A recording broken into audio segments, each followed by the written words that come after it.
Okay, so for this week, we're reading the same story over and over again every single day, and we're just calling out things that we see in this text. And here's what stood out to me in the conversation that this Sanhedrin, the governing court, council, body, legal, all of it, is having about Jesus. Hannah already talked about the problem that Jesus poses to them and who they are.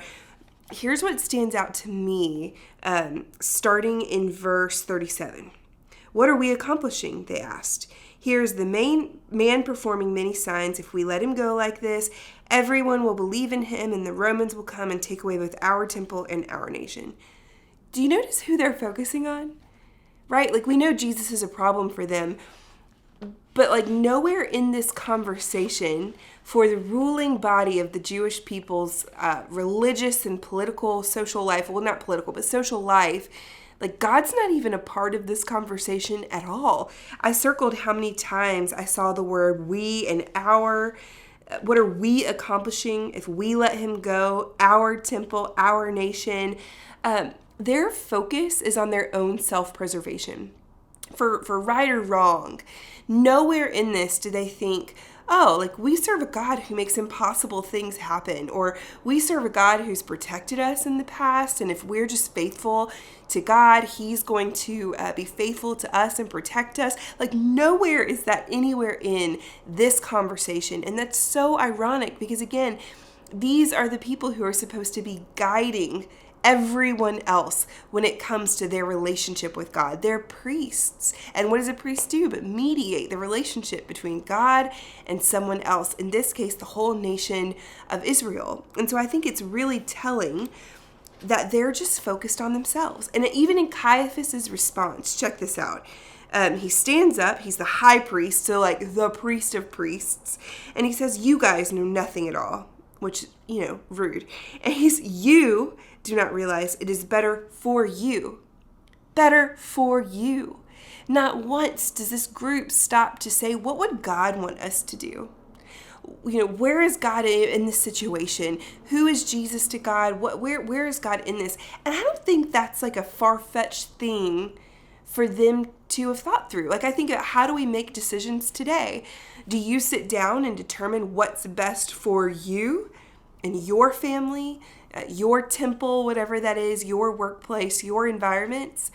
Where is God in this conversation?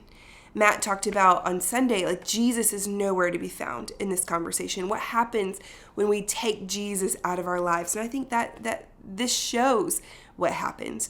We become a people who are only focused on making decisions through our own perspective, what's good for us. The Bible talks about this theme a lot, people doing whatever is right in their own eyes. In fact, it's exactly what's at the heart of the fall story we talk about all the time. The people are doing whatever is wise, whatever is good, whatever is right in their own eyes. They remove God's wisdom from the equation.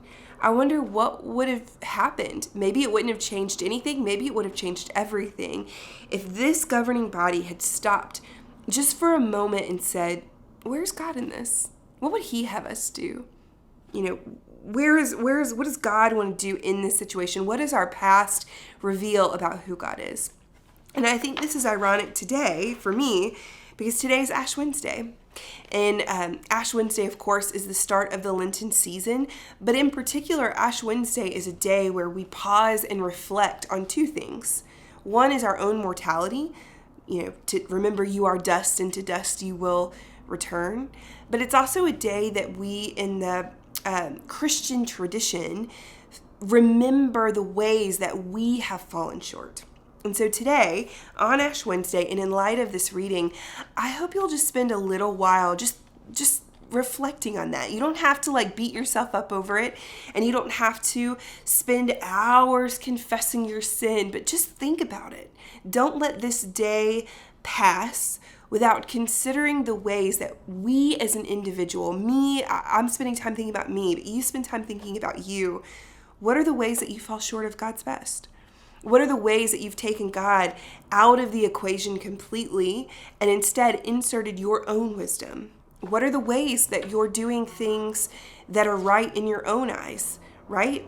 you're looking just through your own perspective to see how the situation looks, what's best for you. What are the ways that you're doing that? For the Lenten season, we have this Lenten companion guide. So if you haven't picked one up, you can get one. They're all out around here at our Mockingbird campus. You can pick up a physical copy if you like, if you're like a tangible, want to touch it kind of person. Or you can download a digital copy at hbumc.org/Lent. And what this is meant to do is just give you a framework. It starts on Monday. Every week, you will adopt a practice or abstain from a practice. Like, for example, next week, it's a technology detox, which is going to be really good for me. Picking one kind of screen, one form of entertainment, one form of technology that you are putting in the place of God, that you're relying on, or that's forcing you to see things through your own perspective only and taking God out of the equation. Pick something like that to just take away for a week. It gives us an opportunity, all of these practices do, to turn our eyes back to the thing that really matters.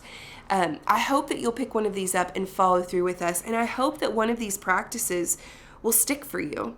It could be anything from week 1 all the way to the end, just some kind of practice that you can adopt into your regular rhythm of being so that we don't become people like this Sanhedrin who are only focused on our own self-preservation, who are only solving problems through the framework of what's best for us. We have to do what's good for us sometimes, but we can't take God out of the equation. And sometimes doing the right thing may not actually appear to be what's best for us, but it's the right thing to do. So that's what's rolling through my head on this Ash Wednesday as we continue reading through the Gospel of John. Love to hear from you of what you're seeing in this passage too. Feel free to email us or just comment down below if you're watching this on Instagram. We'll see you again tomorrow.